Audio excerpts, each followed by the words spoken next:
बिस्मिल्लाहिर्रहमानिर्रहीम। सुब्हानल्लज़ी अस्रा बिअब्दिही लैलन मिनल मस्जिदिल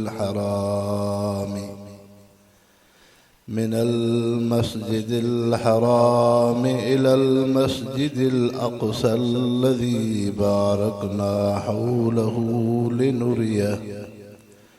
लिनुरियहू मिन आयातिना इन्नहू हुवस्समीउल बसीर। क़ाल अन्नबिय्यु सल्लल्लाहु अलैहि वसल्लम अंज़लल्लाहु अलैया अमानतैन वमा कानल्लाहु लियुअज़्ज़िबहुम व अन्त फ़ीहिम वमा कानल्लाहु मुअज़्ज़िबहुम व हुम यस्तग़फ़िरून। फ़इज़ा मज़यतु तरक्तु फ़ीहिमुल इस्तिग़फ़ार इला यौमिल क़ियामह। वक़ाल अन्नबिय्यु सल्लल्लाहु अलैहि वसल्लम अना सय्यिदु वुलदि आदम यौमल क़ियामति वला फ़ख़्र वलिवाउल हम्दि बियदी यौमल क़ियामति वला फ़ख़्र। सब दोस्त अहबाब दिल जी मुहब्बत सां दुरूद शरीफ पढ़ो। अल्लाहुम्मा सल्लि अला सय्यिदिना मुहम्मदिन नबील उम्मी व आलिहि व बारिक व सल्लिम अदद कुल्लि मालूम लक दाइमन अबदा। वाजिबुल एहतराम मुअज़्ज़िज़ मुसलमान भाइरो,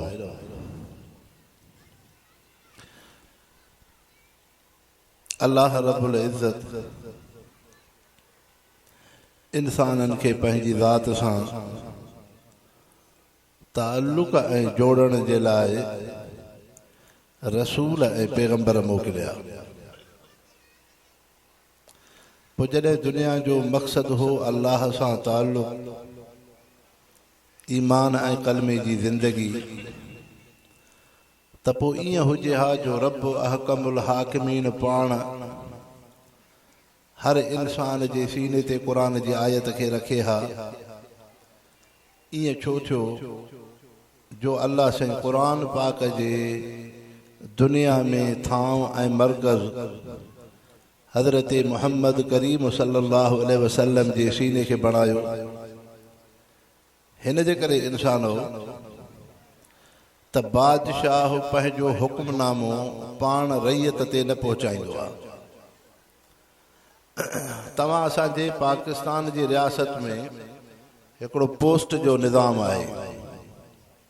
इन पोस्ट जो निज़ाम असुल इन जे करे पुराणो हज़रत उमर रज़ियल्लाहु अन्हु जी ख़िलाफ़त में वजूद में आयो त ख़लीफ़तुल मुस्लिमीन जो पैगाम रैयत ताईं पहुचे, अवाम ताईं पहुचे, त बादशाह पंहिंजो पाण नियापो न पहुचाईंदो आहे।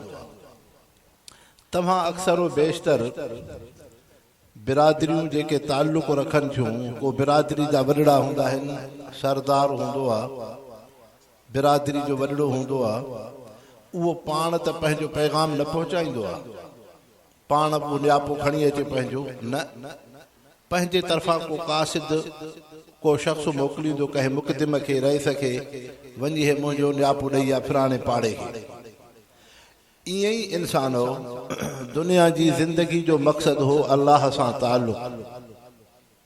त पोइ उन जे करे अल्लाह साईं हज़रत आदम अलैहिस्सलाम खां वठी ख़ातमुन नबीयीन हज़रत मुहम्मद करीम सल्लल्लाहु अलैहि वसल्लम ताईं रसूलनि ऐं पैगंबरनि जी जमात खे रब अहकमुल हाकिमीन मोकिलियो।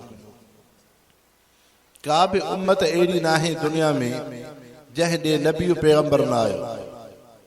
चाहे अॼु तव्हां असांजी अखे हुज़ूर अनवर सल्लल्लाहु अलैहि वसल्लम खे बेदारी ऐं सुजाग में नथी ॾिसे, महबूब मुस्तफ़ा त रोज़े पाक में आहिनि, लेकिन पैगंबर करीम सल्लल्लाहु अलैहि वसल्लम जी नुबूवत ऐं शरीयत इहा क़यामत ताईं आहे।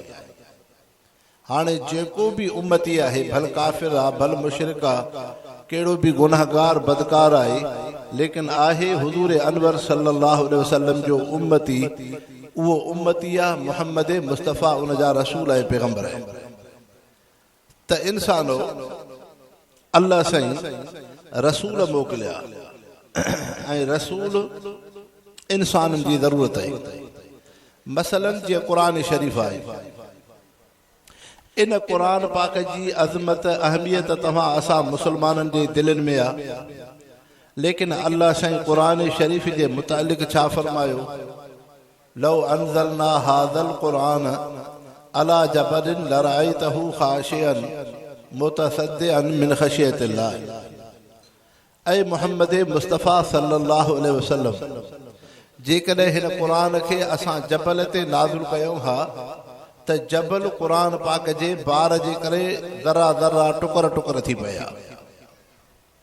पोइ छा वजह आहे जो 15वीं सदीअ जा मुस्लमान क़ुरान पाक खे यादि था करनि, न्याणियूं उन्हनि जूं क़ुरान थियूं पढ़नि, हर तबिके जो गुनाहगार मुस्लमान क़ुरान थो पढ़े, लेकिन इहो इंसान टुकर टुकर नथो थिए।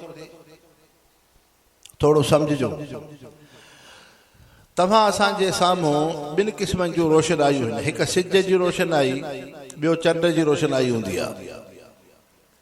गर्मीअ में आहड़ में हिकिड़े इंसान खे चइजे त टाक मंझंदि जो तूं सिज ॾे ॾिस, तुंहिंजूं अखियूं सिज जे उस खां नफ़ो फ़ाइदो वठनि, अखियुनि खे ठार सिज जी उस सां। चवंदो न साईं, मुंहिंजी अखि थी निकिरे, मुंहिंजी अखि में ताक़त कोन्हे त सिज जी उस खे ॾिसी सघे। पर साॻियो ई इंसान जेको ॾींहं जे तपश ऐं गर्मीअ में सिज खे नथो ॾिसी सघे, अहिड़े इंसान खे चइजे त राति जे वॻड़े में तूं चोॾीअ जे चंड ॾे ॾिस। चवंदो अल्हम्दुलिल्लाह, मुंहिंजी अखि थी ठरे, मुंहिंजूं अखियूं थियूं ठरनि। हालांकि चंड में रोशनाई सिज खां ईंदी आहे। त इंसानो, जीअं तुंहिंजी मुंहिंजी अखि सिज खे नथी ॾिसी सघे, अलबत्ता चोॾीअ जे चंड जे उन ही रोशनाईअ मां लुत्फ़ ऐं मज़ो था हासिल कयूं। हाणे जॾहिं क़ुरान शरीफ़ लोहे महफूज़ में हो, मुहम्मद मुस्तफ़ा जे सीने मुबारक में न हो, अल्लाह से क़ुरान पाक जी रोशनाईअ खे इन अंदाज़ सां बयान कयो, लौ अंज़लना हाज़ल क़ुरान अला जबलिन लरअयतहु ख़ाशिअन मुतसद्दिअन मिन ख़शियतिल्लाह। जे इन क़ुरान खे सहो सुधो मुहम्मद मुस्तफ़ा जे वसीले सहारे खे छॾे करे असां जबल ते रखूं हा त जबल क़ुरान जे बार खे न खणी सघे हा, टुकर टुकर थिए हा।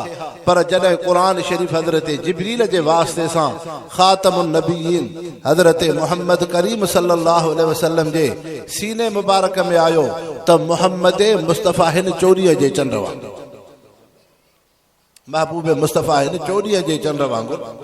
हाणे हुज़ूर अनवर सल्लल्लाहु अलैहि वसल्लम जे सीने मुबारक में जॾहिं क़ुरान पाक आयो, हाणे सहाबी क़ुरान जे बार खे खणे थो, ताबई क़ुरान जे बार खे खणे थो, ताबई क़ुरान जे बाण खे खणे थो।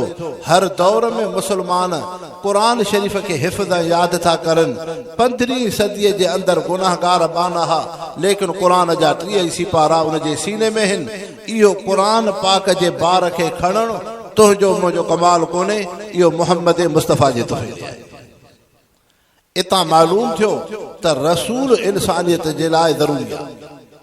हाणे इंसानो अल्लाह से ॿिनि जमातनि जो पाण इंतिखाब कयो, हिकु रसूल जी जमात। ईअं कोन्हे त जेको इंसान निमाज़, तहज्जुद, तस्बीह, ज़िक्र अज़कार करे तो वो रसूल बणबो न। अल्लाह से फरमायो, अल्लाहु अअलम हैसु यजअलु रिसालत, मां रब जी मर्ज़ी आहे जंहिंखे रसूल बणाया। मके जे इंसाननि चयो, जेकॾहिं रसूल मोकिलिणो हो त को सरदार मोकिलियो हा, को पैसे ऐं दुनिया वारो मोकिलियो हा, को बादशाह रब अहकमुल हाकिमीन मोकिलिया, हिकिड़ो हे यतीम ग़रीब मिस्कीन बेसहारा। इहो अल्लाह जे नबीअ जी छा ज़िंदगी हुई। अम्मा आयशा तय्यबा ताहिरा रज़ियल्लाहु अन्हा थी फरमाए, मां नस्तौक़िदु नारन शहरन औ शहरैन। ही अल्लाह जे उहो नबीअ जो घर आहे जंहिंमें महीनो 2 महीना घर में बाहि नथी भरे, घर में बाहि नथी भरे। हज़रत उमर फारूक रज़ियल्लाहु अन्हु सहाबी रसूल आहिनि, हुज़ूर अनवर सल्लल्लाहु अलैहि वसल्लम जे ख़िदमत में अचनि था महबूबे मुस्तफ़ा मस्जिद नबीअ में तॾे ते सुतल आहिनि हज़रत उमर साईं जे निगाह पई अखियुनि मां लुड़का आया फरमाइनि था व असरुल हसीरे फी जसद रसूलुल्लाह सल्लल्लाहु अलैहि वसल्लम जॾहिं महबूबे मुस्तफ़ा जे मुबारक जिस्म ते नज़र कयमि अल्लाह जे नबीअ जे जिस्म मुबारक ते तॾे जे फड़नि जा निशान हुआ या अल्लाह जा रसूल आहिनि अल्लाह से रसूल के गरीब ऐं मिस्कीन के रखंदो आहे तंहिंजे करे इंसान रसूलनि जी जमात के अल्लाह साईं पाण इंतिखाब कंदो आहे इहो रब जी तरफ़ मामलो आहे ऐं ॿियो सहाबा इकराम जी जमात पैगंबर करीम सल्लल्लाहु अलैहि वसल्लम फरमायो इन्नल्लाह अख्तारली वख्तारली असहाब जियां रब मां मोहम्मद मुस्तफ़ा के नबूवत में चूंडियो आहे ईअं 1,24,000 कमो बेश सहाबी रब मूंखे चूंडे ॾिना आहिनि अल्लाह जो इंतिखाब आहे फमन अहब्बहुम फबिहुब्बी अहब्बहुम जेको उन्हनि सां मोहब्बत रखे थो ॼण मां मोहम्मद मुस्तफ़ा सां मोहब्बत आहे वमन अबग़दहुम फबिबुग़ज़ी अबग़दहुम जेको मुंहिंजे सहाबिन खां नफ़रत करे थो ॼण उनखे मां मोहम्मद मुस्तफ़ा खां नफ़रत आहे तंहिंजे करे इंसानो हिकु शइ सम्झो सहाबीअ जो छा शान आहे छा उनजो मर्तबो आहे तूं मां बराबरि अल्लाह से ईमान कलमे जी शहादत नसीब थी को हाजी बणियो को हाफ़िज़े क़ुरान बणियो को आलिम दीन बणियो को अल्लाह जो वली बणियो को शेखुल हदीस शेखुल तफसीर बणियो को पीरान पीर अब्दुल कादिर जीलानी बणियो को इमाम बुखारी हज़रत इमाम आज़म अबू हनीफा बणियो बराबर केड़ियूं भी इबादतूं रियाज़तूं कयो हज़रत हसन बसरी रहमतुल्लाह अलैहि था फरमाइनि जन इंसाननि खे असां ॾिठोसीं ऐं असांजे दौर में जेके मुसलमान हुआ उहे अहिड़ा अल्लाह जा पाकीज़ह रब जा फर्मा बरदार बाना हुआ जंहिं पंहिंजे हयातीअ में एतिरी त अल्लाह जी इबादत कई जो 40 साल इशा जे वुज़ूअ सां सुबुह जूं निमाज़ूं पिया पढ़नि पंहिंजे हयातीअ में जन्नत में घर ठाहे चुका हुआ पर सहाबीअ जे शान जे बराबरि कोन्हनि सहाबीअ जे शान जे बराबरि कोन्हनि केॾो बि तूं मां इबादत रियाज़त कयूं दीन जूं ख़िदमतूं कयूं सहाबीअ जो पंहिंजो शान आहे छा उन्हनि जो शान आहे अॼु दुनिया पैसे तोखे मूंखे अल्लाह जे ताल्लुक़ मोहम्मद मुस्तफ़ा जे सुन्नत खां गाफ़िल कयो हज़रत ख़ारिज रज़ियल्लाहु अन्हु हुज़ूर अनवर सल्लल्लाहु अलैहि वसल्लम जो सहाबी आहे हज़रत ख़ारिज जॾहिं मिस्र जे शहर जो वाली ऐं गवर्नर बणियो उते अची हुकूमत अची संभाली त सहाबी सगोरो पेरनि में चप्पल नथो पाए मिस्र जे मुसलमाननि चयो तव्हां आम इंसान कोन्हियो मोहम्मद मुस्तफ़ा जा सहाबी आहियो अव्हां जो वॾो मक़ाम ऐं मर्तबो आहे साईं पेरनि में चप्पल पाईंदा कयो अवाम जे पेरनि में चप्पल आहे आम हर हिकु इंसान जे पेरनि में जुती आहे अव्हां सहाबीअ जे पेरनि में जुती न आहे हज़रत ख़ारिज रज़ियल्लाहु अन्हु मोहम्मद मुस्तफ़ा जे सहाबीअ फरमायो मां जंहिं शहर ते हुकूमत कयां थो मिस्र जे शहर ते उहो फिरौन इंसान हो जंहिं तकब्बुर ऐं ज़ुल्म सां हिते हुकूमत कई चए अन रब्बुकुम आला मां ई सभ खां वॾो आहियां ऐं ॿियो हुन ज़ुल्म कयो आहे इंसान ज़ात ते ज़ुल्म कयईं अल्लाह जे नबी असांखे इहा तालीम न ॾिनी आहे त तव्हां तकब्बुर ऐं ज़ुल्म सां हलो बल्कि मोहम्मद मुस्तफ़ा इहा तालीम ॾिनी मन तवाज़ा लिल्लाहि रफ़अहुल्लाह जेको आजिज़ी निबड़त कंदो रब उन जे शान खे मथां कंदो तंहिंजे करे मां अल्लाह जे नबीअ जो सहाबी आहियां रब मूंखे ईमान कलमे जी दौलत सां नवाज़ियो आहे मां हिन मिस्र जे शहर में तकब्बुर ऐं ज़ुल्म सां नथो रहणु चाहियां तंहिंजे करे पेरनि में चप्पल पाईंदो आहियां हिन हीअ चप्पल न पाईंदो आहियां ताकि मोहम्मद मुस्तफ़ा जो सहाबी मिस्र जे अंदरि जॾहिं हुकूमत करे तवाज़ु ऐं आजिज़ी सां हुकूमत करे ताकि इंसाननि खे ख़बर पए अल्लाह जे नबीअ असांखे तवाज़ु ऐं आजिज़ी जो दर्स ॾिनो छा इंसान साहबा जी ज़िंदगी हुई अॼु दुनिया ऐं रुपए पैसे तुंहिंजे मुंहिंजे हुलीअ खे बिगाड़े छॾियो ईअं ई आहे माण्हू पैसे ते ख़ुशि थो थिए दुनिया ते ख़ुशि थो थिए न इंसानो दुनिया दौलत कुझु बि कोन्हे अल्लाह जे नबीअ सां ताल्लुक़ मोहम्मद मुस्तफ़ा जी सीरत तय्यब इहा वॾे में वॾी सआदत आहे जॾहिं फ़लस्तीन फतह थो थिए हज़रत साद बिन अबी वक़ास हज़रत अबू उबैदा बिन जर्राह रज़ियल्लाहु अन्हुमा फतह था करनि हाणे बैतुल मुक़द्दस जी कुंजी ऐं चाबी हिकिड़े यहूदीअ वटि आहे यहूदीअ सहाबिन खे चयो उहो हज़रत उमर थो मां ॾिसणु चाहियां जेको मदीने खां जथा मुसलमाननि जा मोकिले करे हिन फ़लस्तीन जे इलाइक़े खे जन मुसलमाननि फतह कयो आहे तव्हांजो हुक्मरान ख़लीफ़ो ॾिसंदुसि उन जे हथ ते बैतुल मुक़द्दस जी कुंजी ऐं चाबी रखंदुसि। हज़रत अबू उबैदा जन ख़तरो लिखियो।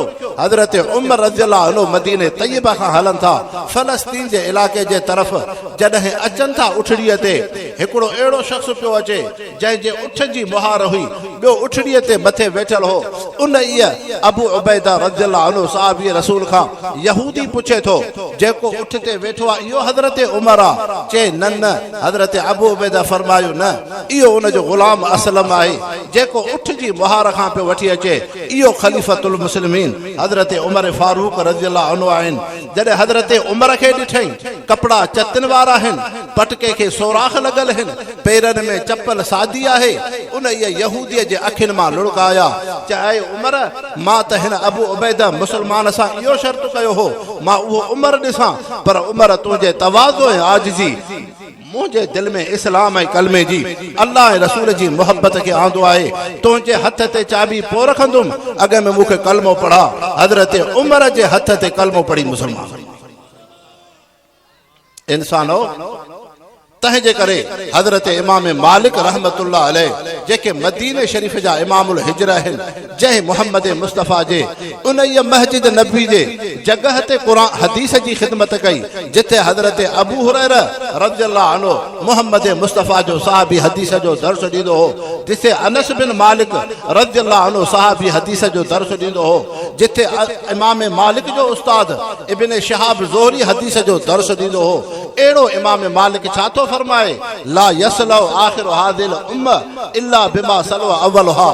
पोयां जेके भी मुसलमान क़यामत ताईं अचनि उन्हनि जी इज़त ऐं फलाह बहबूदी मुहम्मद मुस्तफ़ा जे सहाबनि जे नक्शे क़दम ते आहे। हर दौर जा मुसलमान जॾहिं सहाबा जे नक्शे क़दम ते हूंदा उन्हनि खां अल्लाह बि राज़ी, उन्हनि खां रसूल बि राज़ी। तंहिंजे करे मुसलमानो सहाबा इकराम अजीब इंसान है, अल्लाह जा बरगुज़ीदा जमात आहे।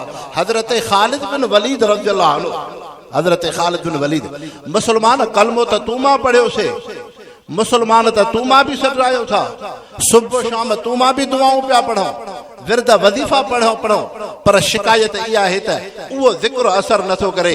क़ुरान जी आयत पढ़ूं था असर नथो थिए, असां जूं बीमारियूं ख़त्म नथियूं थियनि, हाजतूं पूरियूं नथियूं थियनि, तो में मुंह में गुनाहनि ऐं ग़िलाज़त गंदगी जी तासीर आहे। हज़रत ख़ालिद बिन वलीद रज़ियल्लाहु अन्हु सहाबी रसूल आहे। हज़रत उमर साईं खां इजाज़त वरितई, साईं मूंखे इजाज़त जो त रूम सां वञी जंग लड़ियां। जॾहिं रूम जे इलाइक़े में अचे थो, रूमी फ़ौजी जर्नेल आहे, हज़रत ख़ालिद बिन वलीद सहाबीअ खे ॾिसी ऐं उन जे सिपाहियुनि ऐं सहाबियुनि जे लश्कर खे ॾिसी ख़ालिद बिन वलीद ते टोक ठठोल कयई। ईसाई रूमी फ़ौजीअ चयो, ख़ालिद छो हेॾे हिन तरफ़ तव्हां हलिया हो? पंहिंजे उमर खे झलियो नथा? जेको सादा उहे मुसलमान जंहिंजे जिस्म ते कपिड़ा चतनि वारा आहिनि, जिस्म उन्हनि जो कमज़ोर आहे, रूम जे ताक़तवर फ़ौज सां मुक़ाबिलो कंदा। चए असांजे जेके हथ में तलवारूं आहिनि, हिन तलवार खे एतिरी त ख़तरनाक ज़हर लॻल आहे ख़ालिद बिन वलीद जे उहा मां ज़हर ज़मीन ते हारियां, ज़मीन बि पाणीअ वांगुरु बड़कंदी।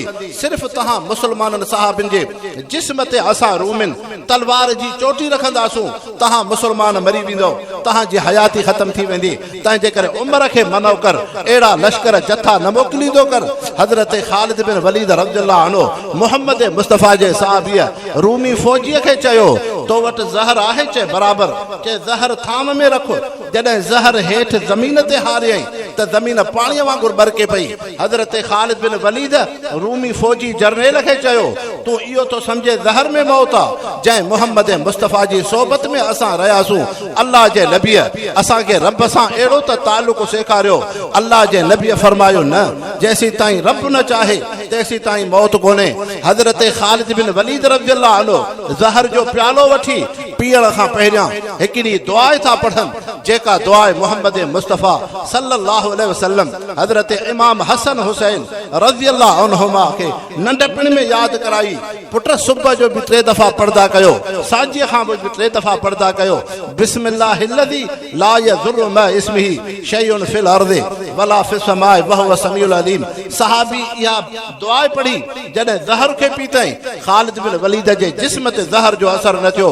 ईसाई फौजीअ ॾिठो अजीब मुसलमान आहिनि, जंहिं ज़हर सां ज़मीन पाणीअ वांगुरु बड़के थी, हिन मुसलमान ते ज़हर असर नथी करे, तलवारूं हिन खे छा असर कंदो।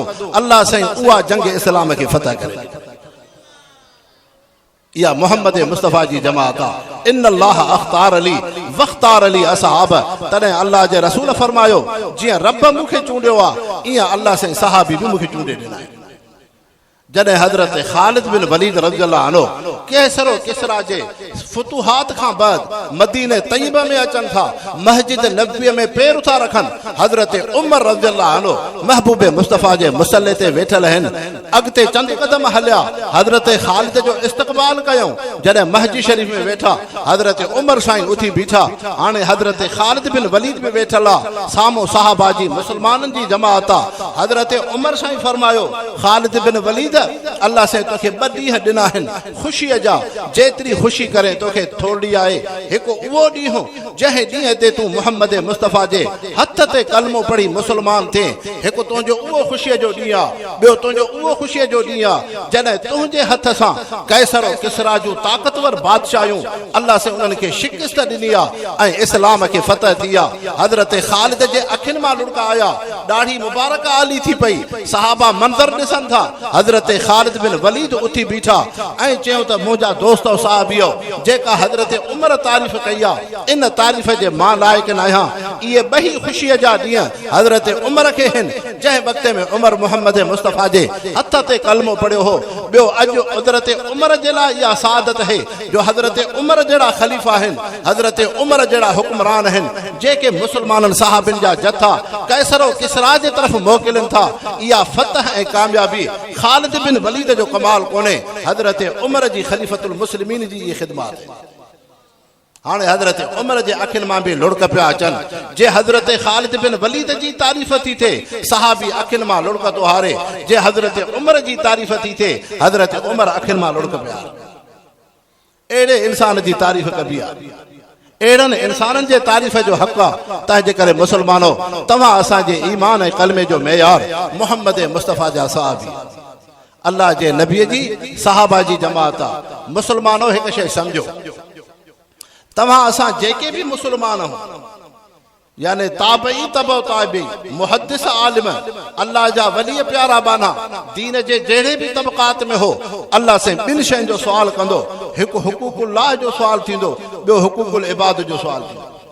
हर मुसलमान कलमे गो इंसान खां, लेकिन जॾहिं सहाबी अल्लाह जी बारगाह में ईंदो, रब अहकमुल हाकिमीन सहाबीअ खां न हुकूकुल्लाह जो सुवाल कंदो, न हुकूकुल इबाद जो सुवाल कंदो, बल्कि सहाबीअ खां मोहम्मद मुस्तफ़ा जे सोहबत जो सुवाल थींदो। छा तूं अल्लाह जे नबी पैगंबर करीम सल्लल्लाहु अलैहि वसल्लम खे ईमान जी हालत में ॾिठो? सहाबी चवंदो, जी रब बराबर। तुंहिंजो ख़ात्मो ईमान ते थियो? जी रब बराबर।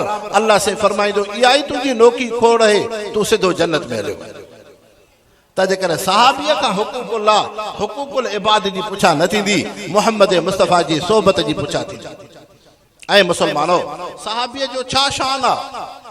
नेकी त तूं मां बि पिया कयूं, गुनाह भी तोखां मूंखां थियनि, ईअं ई गुनाह सहाबिन खां बि थिया आहिनि। उन में बि रब जी हिकमत आहे, उन में बि अल्लाह जी हिकमत आहे। मसलन तव्हांखे थोरो ख़िदमत में अर्ज़ु कयां, हज़रत अमरोटी जी ख़िदमत में जेको शख़्स अची सोहबत में रहियो, तहज्जुद गुज़ार नेक साले बणिजी वियो, न उन खां ज़िना थी, न उन ये कॾहिं चोरी कई, न उन खां को गुनाह थियो। हज़रत हमादुल्लाह हालिजी जी सोहबत में को शख़्स आयो, मुत्तकी परहेज़गार थियो। हज़रत बेरवी जी सोहबत में को शख़्स आयो, मुत्तकी परहेज़गार थियो। लेकिन तूं मां जॾहिं हदीस खे ॻोल्हींदासीं, हदीस में तोखे मूंखे अहिड़ा वाक़ियात मिलंदा, कंहिं सहाबीअ खां चोरीअ जो अमल थियो, कंहिं सहाबीअ खां ज़िना जो अमल थियो। हाणे जॾहिं सहाबीअ रसूल आहे, मोहम्मद मुस्तफ़ा जी सोहबत आहे, सहाबीअ खां ज़िना छो थी थिए, सहाबीअ खां चोरी छो थी थिए? जॾहिं हज़रत अमरोटी, हज़रत हमादुल्लाह हालिजवी, हज़रत बेरवी कंहिं मदरसे जे उस्ताद, कंहिं शेखुल हदीस, कंहिं मस्जिद जे इमाम खां ज़िना ऐं चोरी न थी नथी थिए सुवाल इहो आहे त सहाबीअ खां इहो गुनाह छो थो थिए इहो सुवाल आहे पंहिंजी जाइ ते लेकिन हर शइ में अल्लाह जी हिकमत आहे मुसलमानो हिकमत उहा आहे जॾहिं तव्हां असां दुनिया जे साम्हूं पिया हलूं उलमा ऐं दीनदार इहो आम मुसलमाननि खे पिया चवनि असां हिन पाकिस्तान जी रियासत में जेका ला इलाहा इल्लल्लाह ते ठही आहे असां जमीयत उलमा इस्लाम जा उलमा ऐं नुमाइंदा इहा सुबुह शाम महिनत कयूं था हिते इस्लाम जो कानून नाफ़िज़ थिए मुहम्मद मुस्तफ़ा जो निज़ाम मुस्तफ़ा नाफ़िज़ थिए क़ुरान जो कानून अचे हाणे हिकिड़ो शख़्स उथी बीही जेकॾहिं आलिम दीन साईं अब्दुल हफ़ीज़ अब्बासी साहब खां अची सवाल करे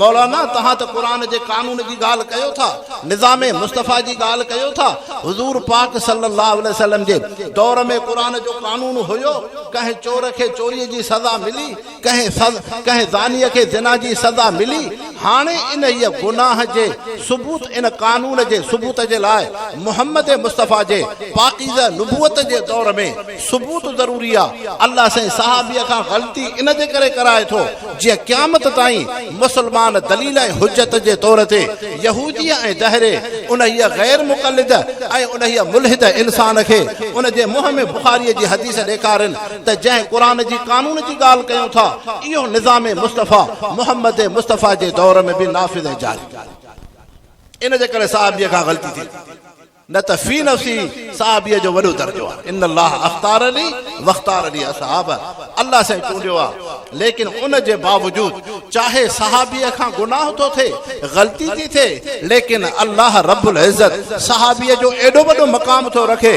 जो सहाबीअ जी तौबा सां महबूब मुस्तफ़ा फरमायो मुंहिंजी सॼी उम्मत खे अल्लाह साईं जन्नत में मोकिले थो हज़रत माइद असलमी रज़ियल्लाहु अन्हु हुज़ूर अनवर सल्लल्लाहु अलैहि वसल्लम जा सहाबी हज़रत माइद असलमी महबूब मुस्तफ़ा जी ख़िदमत में आया तहरिनी या रसूल अल्लाह अल्लाह जा रसूल मूंखां ज़िना थी पई आहे हिकु गुनाह जो कमु थी पियो आहे मूंखे पाक बणायो पैगंबर करीम सल्लल्लाहु अलैहि वसल्लम जो सहाबी रसूल आहे हाणे थोरो सम्झजांइ तव्हां असां हिन ॻोठड़े में रहूं था छा हिते सभु असां एॾा मुतहर ऐं पाक आहियूं असां खां गुनाह न पिया थियनि तोखे मूंखे अवाम जो डपु आहे ॻोठ इलाइक़े जो डपु आहे यार माण्हू छा चवंदा कंबर जे इलाइक़े जा इंसान छा चवंदा शहादात कोट ज़िले जा इंसान छा चवंदा सूबे सिंध जा माण्हू छा चवंदा हिन बुज़ुर्ग दीनदार खां गुनाह थियो आहे सहाबी उहे बरगुज़ीदा इंसान हा ला यखाफून फिल्लाहि लौमत लाइमिन कंहिं इंसान जो डपु कोन हो अल्लाह सां कामिल ताल्लुक़ हो इंसान जी मलामत जो डपु कोन हो हज़रत माइद इहा तमन्ना खणी आयो इंसान टोकूं करनि त बर्दाश्त आहे लेकिन रब अहकमुल हाकिमीन जो ख़ौफ़ आहे अल्लाह जे आॾो जॾहिं दुनिया मां वञा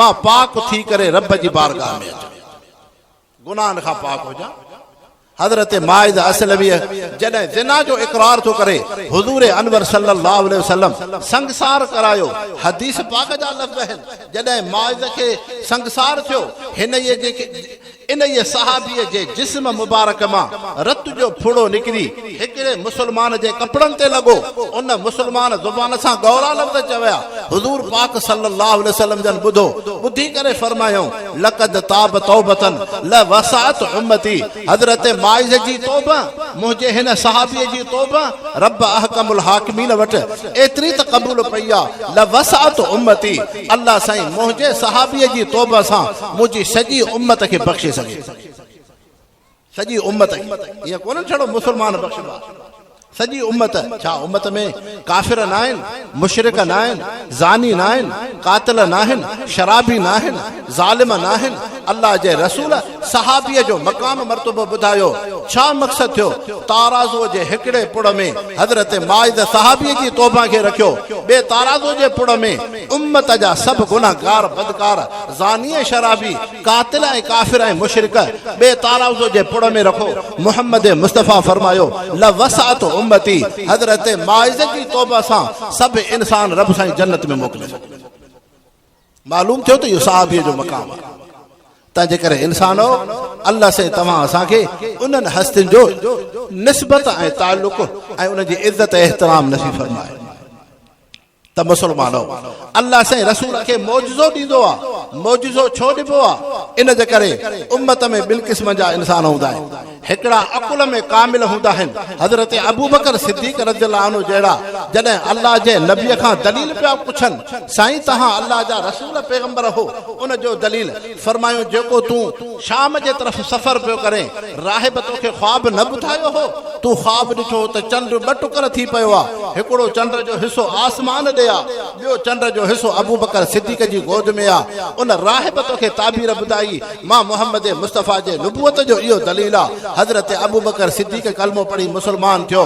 उन राहिब इहो ॿुधायो हो अल्लाह जे रसूल मके खां हिजरत कंदो, गार में सफ़र कंदो, ऐं उन गार में अबू बकर तूं उन मोहम्मद मुस्तफ़ा जो दोस्त हूंदे, तूं मुहाफ़िज़ हूंदे, तूं पहरेदार हूंदे। अबू बकर तूं उन अल्लाह जे नबीअ जो अहिड़ो त सहाबी बणिजे, सभु सहाबी तोसां रीस कंदा, तोखे चवंदा ऐं अबू बकर तोखे ज़िंदगी जूं इबादतूं ॾिनियूंसीं, ज़िंदगी जूं नेकियूं ॾिनियूंसीं, गार वारी राति जो असांखे अजुर ऐं सवाब ॾे। लेकिन अबू बकर उन गार जे सफ़र जी घड़ी घड़ी तुंहिंजे सहाबिन जे इबादत नेकीअ खां वधीक। त तंहिंजे करे उम्मत में ॿिनि क़िस्म जा इंसान हूंदा आहिनि, हिकिड़ा अकुल में कामिल जंहिंखे मौजिज़े जी ज़रूरत नाहे, ॿिया कम अकल हूंदा आहिनि, घटि अकुल जा। को कमाल ॾिसनि, का खूबी ॾिसनि, का ख़सलत ॾिसनि, को मौजिज़ो ॾिसनि, पोइ उहे कलमो पढ़ंदा। तूं मां 15वीं सदीअ जा इंसान अकुल में घटि हुयासीं, तूं मां हुज़ूर अनवर सल्लल्लाहु अलैहि वसल्लम जी अक़ीदत मुहबत तॾहिं था रखूं, कलमो तॾहिं था पढ़ूं, मोहम्मद मुस्तफ़ा सां निस्बत तॾहिं था रखूं जॾहिं अल्लाह जे नबीअ में मौजिज़ो मेराज जो ॾिठोसीं, क़ुरान जो मौजिज़ो ॾिठोसीं, शके सदर जो मौजिज़ो ॾिठोसीं, अहिड़े नमूने सां शके कमर जो मौजिज़ो ॾिठोसीं। मौजिज़ात ॾिसी करे तूं मां तॾहिं मुसलमान पिया थियूं। सहाबी सगोरा उहे बरगुज़ीदा इंसान आहिनि, मौजिज़े जे ॾिसण जी ज़रूरत कोन्हे। अल्लाह जे नबीअ नबूअत जी दावा कई, मोहम्मद मुस्तफ़ा जो चेहरो अनवर ॾिठूं, उन जी सोबत में वेठा, उन जो क़ुरान नसीहत ॿुधूं, होॾां कलमो पढ़ी मुसलमान थिया। तूं मां अकुल में घटि, सॼो ॾींहुं जलसो थींदो, मन पोइ कंहिं इंसान खे निमाज़ जी तौफ़ीक़ थींदी, ईअं आहे न। सुबुह खां वठी टेपारीअ ताईं जलसो थिए, तॾहिं वञी मन को इंसान निमाज़ी बणिजे। लेकिन सहाबी ईअं कोन हुआ जो अल्लाह जो नबी वॾा वॾा जलसा करे, बसि सहाबी ख़िदमत में वेठो, अल्लाह जे नबीअ जो चेहरो अनवर ॾिठई, कलमो पढ़ी मुसलमान थियो। मुसलमान थियण खां बाद जेका नबीअ जी ज़िंदगी आहे, उहा सहाबी जी ज़िंदगी बणिजी। अजीब सोबत जो असर हो, अजीब सोबत जो असर हो। तंहिंजे करे मुसलमानो, अल्लाह से तव्हां असांखे उन पैगंबर करीम सल्लल्लाहु अलैहि वसल्लम सां निस्बत ऐं तालुक़ अता फरमाए। हाणे इहो मेराज जो सफ़र तव्हां उलमा खां ॿुधो आहे, अल्लाह से छा फरमायो, सुब्हानल्लज़ी असरा, सुब्हानल्लज़ी, हर कमज़ोरी खां पाक आहे अल्लाह जी ज़ात। सुभान मुसलमानो, सुभान अल्लाह जो उहो ज़िक्र आहे, उहा तस्बीह है। तोखे मूंखे अल्लाह जे इन ज़िक्र जो उन वक़्त में अल्लाह जे नबीअ पैगंबर करीम सल्लल्लाहु अलैहि वसल्लम हुकुम कयो, जॾहिं का अजीब शइ ॾिठो, नायाब शइ ॾिसो, वॾे में वॾी नेमत ॾिसो, मुसलमान खे हुकुम आहे उन वक़्त में चओ सुभान। कंहिं जो सुठो घरड़ो ॾिठव, सुठी सुवारी ॾिठव, सुठा कपिड़ा ॾिठव, कंहिंखे बचड़ो ॼायो, कंहिंखे नेमत ॾिठो, वाह वाह न कयो, तव्हांजे ज़ुबान ते रब जो ज़िक्र हुजे, सुभान अल्लाह। ही अल्लाह जी तस्बीह है, अल्लाह जी तहमीद है, रब जी सारा है। ईअं ई इंसान हो, जॾहिं तूं मां निमाज़ में ईंदा हूं, अल्लाह अकबर चई निमाज़ शुरू कंदा हूं, हाणे अॻिते अलहम्द शरीफ़ पढ़बो, क़ुरान पढ़बो, रुकू सजदो कबो, अल्लाह जे क़रीब वेझो थींदासीं। हाणे हुकुम थियो सुभान अल्लाहुम्मा, इते भी अल्लाह जी तस्बीह पढ़। छा मक़सद थियो, तू दुनिया ॾिसी आए, तू औरत ॾिसी आए, तू औलाद ॾिसी आए, तू पैसो पाई ॾिसी आए, तू दुनिया जूं सहूलतूं ॾिसी आए, लेकिन अल्लाह जे तरफ़ां हुकुम थियो सुभान अल्लाहुम्मा। दुनिया ऐं दुनिया दौलत का बि शइ कोन्हे, सभ खां वधीक ताक़तवर अल्लाह जी ज़ात आहे। हाणे हे इंसान चवे थो सुभान अल्लाहुम्मा, ऐं अल्लाह से तस्बीह तुंहिंजी, साराह तुंहिंजी, हम्द तुंहिंजो, पाकीज़गी तुंहिंजी, तू ही रब आहे, तू ही असांजो अल्लाह आहे। अहिड़े तरीक़े सां इंसान हो, जाते इंसान जो अकुल ख़त्म थींदो आहे ऐं उन जाइ तां अल्लाह साईं पंहिंजे तस्बीह ऐं सुभान जे करे अहिड़ियूं नेमतूं ॾींदो आहे, इंसान जे तसव्वुर ऐं सोच खां बि वधीक। हज़रत यूनुस अलैहिस्सलाम अल्लाह जा रसूल पैगंबर आहिनि, जॾहिं इलाके खां वञनि था, पुटड़े खे बगड़ खणी वियो, जॾहिं पाण ॿेड़ीअ में वेहनि था, ॿेड़ी लुॾे थी, घरवारी पाण में पाणीअ में हेठि बुॾणु शुरू थी, पुटड़ो पाणीअ में बुॾणु शुरू थियो, पाण ॿेड़ीअ खां हेठि टप ॾिनई, अंदरि मच्छीअ जे पेट में आ, सॼो घर जो ख़ानदान, अल्लाह जो रसूल पैगंबर सभु इम्तिहान में आहिनि। उन वक़्त में हज़रत यूनुस अलैहिस्सलाम रब अहकमुल हाकिमीन खे यादि थो करे, ला इलाहा इल्ला अंत सुब्हानक इन्नी कुन्तु मिन ज़ालिमीन। इते भी तस्बीह जो लफ़्ज़ आ, सुब्हानक, ऐ रब साईं तू ही पाक आहे, तुंहिंजी ज़ात आहे हिन मुसीबत ऐं तकलीफ़ुनि खे टारण वारी। जॾहिं अल्लाह जे नबी हज़रत यूनुस अलैहिस्सलाम मच्छीअ जे पेट में अल्लाह जे तस्बीह वारो ज़िक्र कयो, आयत करीमा पढ़ी, पाण अल्लाह जो नबी मच्छी जे पेट खां ॿाहिरि आयो, जेका घरवारी पाणीअ में पई बुॾे, माण्हू टुॿी हणी उनखे पाणीअ खां सही सलामत कढियो, ऐं जेको पुट पाणीअ में पियो बुॾे, माण्हुनि टुॿी हई उहो बि सही सालिम आयो, जंहिंखे बगड़ खणियो माण्हू बगड़ जे पोयां पिया, उहो बि पुटड़ो सही सालिम आयो।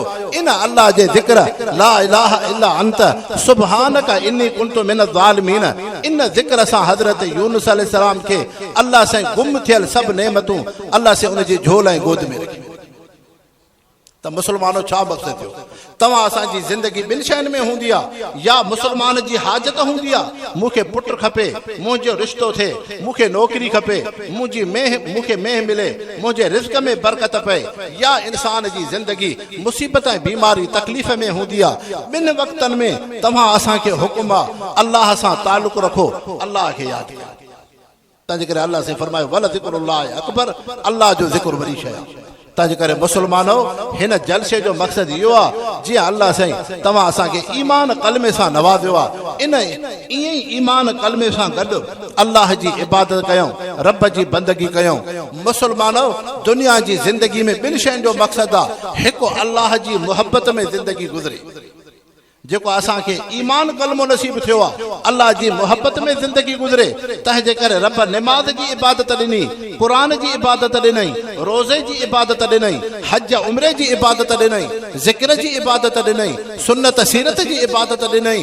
हाणे इहे इबादतूं इन जे करे आहिनि तव्हांखे अल्लाह सां मोहब्बत थिए। अल्लाह से छा फरमायो, अक़िम सलात लिज़िक्री, निमाज़ खे क़ाइमु कयो ताकि तव्हांजो तवज्जो मां रब जे तरफ़ थिए। ताबुदल्लाह कानक तरा, अल्लाह जे रसूल फरमायो ईअं अल्लाह जी इबादत कर ॼण तूं रब खे ॾिसे, अल्लाह खे ॾिसे। तंहिंजे करे हिकु मक़सदु इहो आहे दुनिया जी ज़िंदगीअ में अल्लाह सां तालुक़ थिए, रब सां मोहब्बत थिए, निमाज़ सां रब जी मोहब्बत, क़ुरान में रब जी मोहब्बत, ज़िक्र में रब जी मोहब्बत, हज में रब जी मोहब्बत, क़ुर्बानी में रब जी मोहब्बत, सदके में रब जी मोहब्बत, ख़ैरात में रब जी मोहब्बत, सुन्नत में रब जी मोहब्बत। ऐं ॿियो इंसानो इहो ज़िंदगी जो मक़सदु आहे, तुंहिंजी मुंहिंजी ज़िंदगी गुनाहनि खां बचे, शैतान ऐं नफ़्स जे असर खां तूं मां बचूं, ज़िना ऐं शराब, उन हसद ऐं कीने बुज़ खां तव्हां असांजी ज़िंदगी पाक साफ़ बणिजे। अल्लाह से इन शइ खे बयानु फरमायो, इन सलात तनहा अनिल फहशाए वल मुनकर, मां तव्हांखे निमाज़ जी इबादत ॾिनी आहे। निमाज़ एॾी जामे इबादत आहे जेका तव्हांखे गुनाहनि खां बचाए। जिया कंहिंखे हथ खां वठी झलबो आहे, ईअं इंसानो अल्लाह जे नबीअ तव्हां असांखे इबादतूं जेके ॾसियूं आहिनि ऐं अल्लाह जे नबीअ जेका तालीम ॾिनी आहे, उहा तालीम ई ख़ुदि गुनाहनि खां बचाए। हदीस पाक जे अंदरि ईंदो आहे, हिकिड़ो शख़्स अचे थो, साईं मां मुसलमान त थियण थो चाहियां, कलमो त मां पढ़ण थो चाहियां, मूं में ज़िना जी आदत, मां में शराब जी आदत, मूं में चोरीअ जी आदत।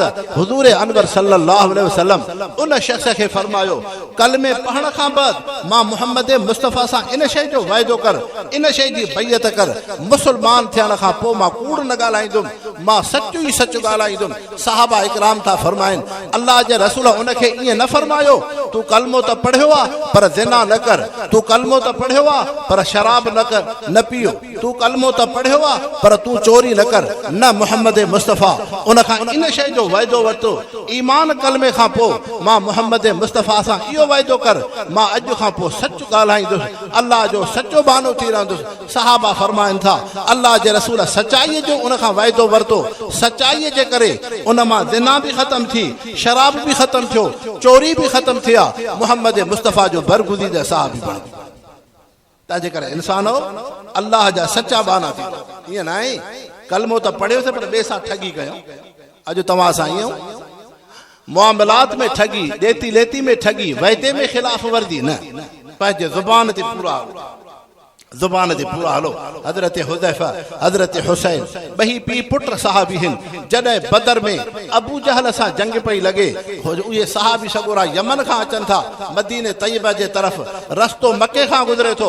जॾहिं मके खां गुज़र कयूं त सहाबियुनि जो रस्तो अबू जहल जे माण्हुनि रोकियो। हज़रत हुज़ैफ़ा हज़रत हुसैन तव्हां मदीने पिया वञो अल्लाह जे रसूल जी ख़िदमत में, उहे मुस्लमान बदर में असां सां जंग लड़दा, तव्हांजो रस्तो पोइ खोलींदासीं। अॻ में वाइदो कयो असां अल्लाह जे नबीअ सां गॾु बदर में न ईंदासीं। सहाबी मजबूर थिया, जे वाइदो नथा करनि त उतां वापसि वेंदा। मजबूर थी ज़ुबान कयूं, मदीने तैयब में आया। मोहम्मद मुस्तफ़ा मैदान बदर जी तैयारी पिया करनि। हज़रत हुज़ैफ़ा हज़रत हुसैन रज़ियल्लाहु अन्हुमा सहाबियुनि अर्ज़ु कयो, साईं तव्हांजी मोहबत में पिया अचूं, बदर जे जिहाद में जज़्बे जो शौक़ हो, लेकिन मके जे खां जॾहिं गुज़र पियो थिए अबू जहल जे माण्हुनि रस्ते में रुकावट वधी ऐं असां खां हिकिड़ो वाइदो वरितऊं त बदर में मुस्लमाननि सां गॾिजी न अचिजो, अल्लाह जे रसूल सां गॾिजी न अचिजो। साईं असां मजबूरी में ज़ुबान कई आहे, इन ज़ुबान जी छा अहमियत आहे? तव्हां मैदान जिहाद में था वञणु चाहियो, असां मदीने में हुजूं, न अल्लाह जा रसूल तव्हां सां गॾु बदर में हलंदासीं। मोहम्मद मुस्तफ़ा हज़रत हुज़ैफ़ा हज़रत हुसैन रज़ियल्लाहु अन्हुमा सहाबियुनि खे फरमायो, न न, जेका अबू जहल जे माण्हुनि तव्हां सां ज़ुबान कई आहे, तव्हां खां वाइदो वरितो आहे, तव्हां उन ज़ुबान ते हलो, तव्हांखे बदर में हलण जी इजाज़त नाहे। हे अल्लाह जो नबी आहे जेको ज़ुबान जी एतिरी अहमियत सेखारे। उहे दुश्मन जेके दीन जा अल्लाह जे नबीअ सां जंग था लड़नि, इस्लाम खे मिटाइण जी कोशिश था करनि, सहाबा मुस्लमाननि सां लड़नि था, लेकिन अल्लाह जा रसूल छा था फरमाइनि, जेका ज़ुबान कई अथव ज़ुबान खे पूरो। ऐं तव्हां असां इंसान मुआमिले में मुआशिरे में ज़ुबान खे अहमियत न ॾींदा आहियूं, चऊं था ईअं त असां त आशिक़ रसूल आहियूं, जन्नत असांजी आहे, न इंसान हो। अल्लाह जे रसूल फरमायो, अल ईमान बिदअ सित्तून शोबतन वल हया मिनल ईमान, ईमान जे सुञाण जूं 72 निशानियूं आहिनि, वॾे में वॾी ईमान जी निशानी आहे हया। वॾे में वॾी ईमान जी निशानी हया, 72 ईमान जूं निशानियूं, यानी अखलाक, हया, अदब, तवाज़ु, बराबरी, आजिज़ी, अल्लाह सां मोहब्बत, पाण खे ज़ब्त नफ्स, इहे सभु ईमान जूं निशानियूं आहिनि। तंहिंजे करे मुस्लमानो हया वॾी नेमत आहे। हुज़ूर अनवर सल्लल्लाहु अलैहि वसल्लम फरमायो, आख़िरी दौर में मुंहिंजे उम्मत में ज़िना घणी थींदी, रस्तनि ते ज़िना, चौकनि चौराहनि ते ज़िना। अल्लाह से अहिड़े वक़्त खां तोखे मूंखे बचाए। अल्लाह जे रसूल फरमायो, पोइ हिकिड़ो मुस्लमान हूंदो जंहिंमें ईमान एतिरो हूंदो, कंहिंखे ज़िना कंदे ॾिसंदो, हल्ला फ़ालतुम वराल जिदार, तव्हांखे बदकारी त करणी ही, कारो मोह त करणो हुव, पर थोरो ओट में कयो हा, भित जे पोयां कयो हा, रस्ते ते न कयो हा, आम इंसान न ॾिसनि। महबूब मुस्तफ़ा सहाबा इकराम खे फरमायो, मुंहिंजा सहाबियो, उन दौर में जंहिं मुस्लमान में एतिरो हया हूंदो, जेको चवंदो हल्ला फालतू मराल जिदार, भित जे ओट में गुनाह कयो आहे, खुले आम गुनाह न कयो आहे, इन मुस्लमान जो उन दौर में एॾो वॾो अजुर ऐं फज़ीलत हूंदी जीअं अॼु सहाबा में हज़रत अबू बकर सिद्दीक़ जो दर्जो। मुस्लमानो हया एॾी वॾी शइ आहे। तंहिंजे करे अल्लाह से तव्हां असांखे हया जी दौलत नसीब फरमाए। अल्लाह से हिन जलसे खे पंहिंजी बारगाह में क़बूल फरमाए। अल्लाह से तव्हां असांखे दीन जी समझाता फरमाए। वमा अलैना इल्लल बलागुल मुबीन। या अल्लाह, या रहमान, या रहीम, या हय्य, या क़य्यूम। अल्लाह से असांजी हाज़िरी क़बूल फरमा। रब साईं पंहिंजी रज़ा नसीब फरमा। अल्लाह से हिन जलसे खे हिदायत जो ज़रियो बना। इहदिन सिरातल मुस्तक़ीम, इहदिन सिरातल मुस्तक़ीम, सिरातल लज़ीना अनअमता अलैहिम मिनन नबिय्यीन व सिद्दीक़ीन व शुहदा व सालिहीन व हसुन उलाइक रफ़ीक़ा। या अल्लाह से बीमारनि खे शिफ़ा अता फरमा, मुहताजनि जूं ज़रूरतूं पूरियूं फरमा। अल्लाह से जेके वॾड़ा फ़ौत थियल आहिनि उनजे क़ब्रुनि खे रोशन फरमा। या अल्लाह साईं उन ग़ुलाम सरवर साहब जे क़ब्र खे बि रोशन फरमा। ऐं रब साईं तूं असांजी हाज़िरी क़बूल फरमा। हिन दीनी इज्तिमा जे तुफ़ैले, क़ुरान पाक सीरत नबी सल्लल्लाहु अलैहि वसल्लम जे तुफ़ैले असांजी दुनिया आख़िरत सुहिणी फरमा। हस्बुनल्लाहु व निअमल वकील। सल्लल्लाहु तआला अला ख़ैर ख़ल्क़ी।